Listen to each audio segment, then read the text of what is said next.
থেকে ১০০ কোটির ব্র্যান্ডে পরিণত করা যায়। চলুন তাহলে শুরু করা যাক। ভাবুন একবার, এই একটা কথা থেকেই কিন্তু বোঝা যাচ্ছে যে ভারতের কনজিউমার মার্কেটের সুযোগটা ঠিক কতটা বড়। এটা শুধু একটা ধারণা নয়, বরং বাজারের ভবিষ্যতের একটা পরিষ্কার ছবি। তো এই হলো পুরো প্লেবুকটা। এখানে ৫টা ধাপ আছে, যা একটা সাধারণ আইডিয়াকে একটা পাওয়ারফুল ব্র্যান্ড বানানোর পুরো রাস্তাটা দেখিয়ে দেবে। চলুন প্রত্যেকটা ধাপ একটু ভালো করে দেখে নিই। যে কোনো ফাউন্ডারের জন্য প্রথম চ্যালেঞ্জটাই হলো এমন একটা আইডিয়া খুঁজে বের করা, যেটা শুধু নিজের ভালো লাগার বিষয় নয়, বরং মার্কেটে যার সত্যিকারের একটা চাহিদা আছে। কিন্তু প্রশ্ন হলো, সেই সুযোগটা খুঁজে পাওয়া যাবে কিভাবে? দেখুন, গ্রাহকদের আসল চাহিদা বোঝার একটা নির্দিষ্ট পদ্ধতি আছে। ব্যাপারটা এমন নয় যে হঠাৎ করে মাথায় একটা দারুণ আইডিয়া চলে এলো, বরং এর জন্য দরকার গভীর পর্যবেক্ষণ আর ডেটার সাহায্য নিয়ে অ্যানালিসিস। এই স্লাইডটা কিন্তু খুব ইন্টারেস্টিং। এখানে বলা হচ্ছে বড় বড় সুযোগগুলো আসলে আমাদের চোখের সামনেই থাকে। নতুন কোনো বাজার তৈরি করার দরকার নেই, বরং কোনো একটা বড় মার্কেটের একটা ছোট অংশ বা নিশকে টার্গেট করলেই হবে। এই পুরো জার্নিটা দেখুন, কত দারুণভাবে দেখানো হয়েছে। মানে শুরুটা হলো একটা খুব পার্সোনাল প্রবলেম থেকে, তারপর একটা জায়গায় গিয়ে আটকে গেল, আর সেখান থেকেই আসল শিক্ষাটা এলো। আর সেই শিক্ষা থেকেই একটা আরও বড় সুযোগের দিকে এগিয়ে যাওয়া হলো। বেশ, আইডিয়া তো পাওয়া গেল, কিন্তু একটা সাধারণ প্রোডাক্টকে কিভাবে একটা ব্র্যান্ড বানানো যায়? এমন একটা ব্র্যান্ড যা ভিড়ের মধ্যেও সবার চোখে পড়বে। চলুন দেখি। এখানে দুটো খুব গুরুত্বপূর্ণ মুহূর্তের কথা বলা হয়েছে। একটা হলো প্রথমবার কেনা, যা নির্ভর করে আকর্ষণীয় প্যাকেজিংয়ের উপর, আর আরেকটা হলো বারবার ফিরে আসা, যা নির্ভর করে প্রোডাক্টের কোয়ালিটির ওপর। মানে দুটোতেই জিততে হবে। ১৫ থেকে ২০ কোটি টাকা শুনতে অনেক বড় একটা অ্যামাউন্ট মনে হতে পারে, তাই না? কিন্তু এর পেছনে একটা দারুণ স্ট্র্যাটেজি আছে। ইউনিক প্যাকেজিংয়ে বিনিয়োগ করলে কম্পিটিটরসদের জন্য সেটা কপি করা খুব কঠিন আর খরচ সাপেক্ষ হয়ে যায়। আর ঠিক এটাই হলো সেই ইনভেস্টমেন্টের রিটার্ন। একটা প্রিমিয়াম প্যাকেজিং কিন্তু প্রোডাক্টটা ব্যবহার করার আগেই কাস্টমারের মনে একটা আলাদা জায়গা করে নেয়, একটা প্রিমিয়াম ভ্যালু তৈরি করে।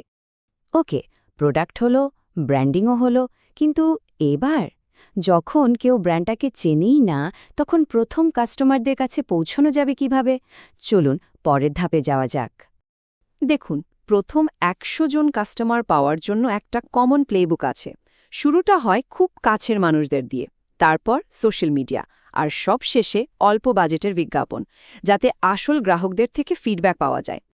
কিন্তু ওই কমন প্লেবুকের বাইরেও আরও একটা জিনিস লাগে, আর সেটাও হলো হার না মানা জেদ বা হাসল। এই গল্পটা শুনলেই বোঝা যায় কোনো কানেকশন ছাড়াই নিজের জায়গা তৈরি করতে কতটা পরিশ্রম করতে হয়। আর এই ঘটনাটা তো আরও দারুণ। এটা দেখায় যে একজন ফাউন্ডারের প্যাশন আর আত্মবিশ্বাস কিভাবে যে কোনো সিস্টেমকে পাশ কাটাতে পারে। তার এনার্জি এতটাই বেশি ছিল যে সাধারণ নিয়মও তার জন্য বদলে গিয়েছিল। বেশ, প্রোডাক্ট আছে, প্রথম কিছু কাস্টমারও জুটে গেছে। এবার সময় হলো সেই মার্কেটিং ইঞ্জিনটা তৈরি করার, যেটা ব্যবসাকে রকেটের গতিতে এগিয়ে নিয়ে যাবে। এখানে আধুনিক মার্কেটিংয়ের একটা ব্রেকডাউন দেয়া আছে। একটা জিনিস খেয়াল করুন, ফোকাসটা কিন্তু অনেকগুলো প্রোডাক্টের ওপর ছড়ানো ছিটানো নয়, বরং একটা মাত্র হিরো প্রোডাক্টের ওপর। মানে কম জিনিসে বেশি ফোকাস। এখন একটা কথা বলি, যেটা হয়তো অনেকের ধারণাকে একেবারে নাড়িয়ে দেবে। আধুনিক মার্কেটিংয়ের দুনিয়ায় ফলোয়ার সংখ্যাটা আসলে তেমন কোনো ব্যাপারই না। খেলাটা এখন পুরোপুরি বদলে গেছে। তাহলে আসল ব্যাপারটা কি? ফোকাসটা ফলোয়ার্সের সংখ্যা থেকে সরিয়ে আনতে হবে আসল ইম্প্যাক্টের উপর। মানে একজন ক্রিয়েটরের প্রতিটা পোস্টে গড়ে কত ভিউজ আসছে, তার কমিউনিটির সাথে তার এনগেজমেন্ট কেমন, সেটাই আসল কথা। মানে প্রত্যেক ধরনের ইনফ্লুয়েন্সারের কাজটা কিন্তু আলাদা। মাইক্রো ইনফ্লুয়েন্সাররা বিশ্বাস তৈরি করে, আবার সেলিব্রিটিরা অনেক মানুষের কাছে নামটা পৌঁছে দেয়।